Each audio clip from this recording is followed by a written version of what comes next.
Have you ever felt lost in the dark? Not just the darkness of a room at midnight, but the deeper, colder darkness of uncertainty and fear. It is a darkness that can descend when you receive troubling news, when a relationship ends, or when the path ahead seems completely obscured by worry. In these moments, our hearts cry out for a single ray of light, a flicker of hope, to assure us that we are not alone and that morning will eventually come. It is for these very moments that the ancient words of Psalm 27 were penned, beginning with a declaration that pierces through any gloom. The Lord is my light and my salvation. Whom shall I fear? This is not just a poetic phrase. It is a lifeline. It is an anchor for the soul, adrift in a sea of anxiety. No matter how deep the shadows, a powerful and loving light is always present. These words, written by a king named David, carry a timeless truth. They speak to our human experience, to fears that whisper in the night and the troubles that confront us in the broad light of day. Yet the response is not despair, but lifting our eyes to our source of strength. Our courage does not have to come from our own limited supply.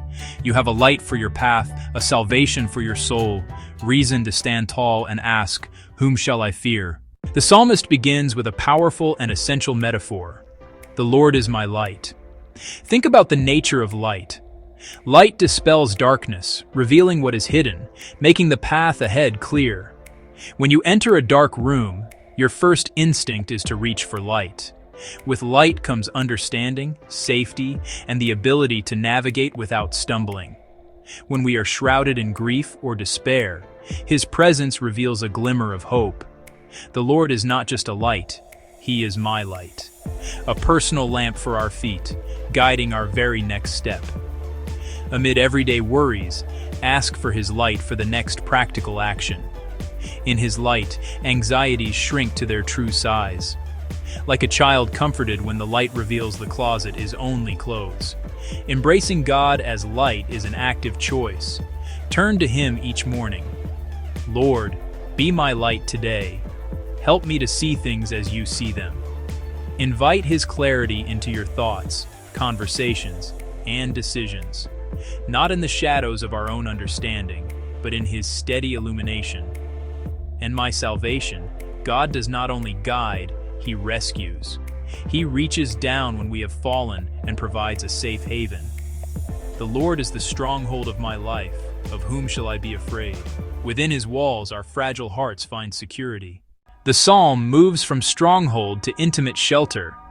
For in the day of trouble He will keep me safe in His dwelling. He will hide me in the shelter of His sacred tent and set me high upon a rock. A dwelling is a home, warmth, intimacy, personal care. He does not only stand guard outside, He pulls us close and hides us. The storm still booms, but within His embrace we are secure. He shields our hearts from fear and despair. Find a quiet place in your soul to rest in His presence. Then, He sets us high upon a rock. From elevation, perspective returns. Our troubles appear smaller and more manageable. He equips us to stand strong again. Use prayer as the doorway. Let His peace cover you like a blanket. Let His words become the rock beneath your feet. Engage reality from divine security. There is always a safe place to go and a rock to stand upon. That is the comfort offered here. One thing I ask, this only do I seek, to dwell with God, to gaze on His beauty, to seek Him in His temple. To dwell is to live aware of His presence. Center your thoughts, desires, and actions on Him. Look for His goodness and kindness, His glory in sunsets, His comfort in Scripture. Section 6. When foes arise, facing life's adversaries with confidence. He speaks of enemies, foes, assailants. Today our adversaries may be criticism, rejection, addiction, or self-doubt. Though an army besiege me, my heart will not fear. Though war break out against me, even then I will be confident. This is faith born from experience. God is my light and my salvation. When God is your protector, threats lose power to intimidate. If the God of the universe is with me, what can a mere army or a negative thought do? Then my head will be exalted. I will sing and make music to the Lord. Faced with criticism, pause to thank God that your worth is not defined by an email. When fear persists, worship, let the battle belong to the Lord. Choose your response with grace, not retaliation. Section 7. Wait for the Lord, the active virtue of hopeful patience. Waiting is not passive, it is trust in motion. Like seeds in soil, unseen work is happening while you wait. Be strong and take heart. Waiting requires courage. Do your part, send resumes, network, hone skills, while trusting God to orchestrate what you cannot. Encourage yourself in His faithfulness and promises. In His perfect time, hope matures and courage deepens. Section 8. 3 simple steps to cultivate courage. First, start your day with light. Before news or notifications, orient your heart toward God. Say aloud, "The Lord is my light and my salvation." Invite His presence to illuminate your day. Second, identify and use your sacred tent, a place or practice to retreat when fear hits.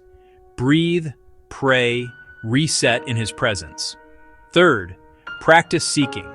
Look for God's beauty in ordinary moments and whisper a simple thank you. Start with light. Find your shelter. Practice seeking. Small hinges swing big doors of courage. Section 9. A heart made brave.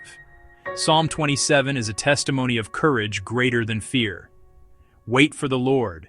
Be strong and take heart, and wait for the Lord.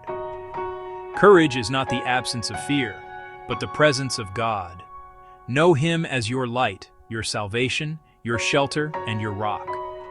May He hide you in His shelter and set your feet upon a rock. May your heart be strong as you wait for Him.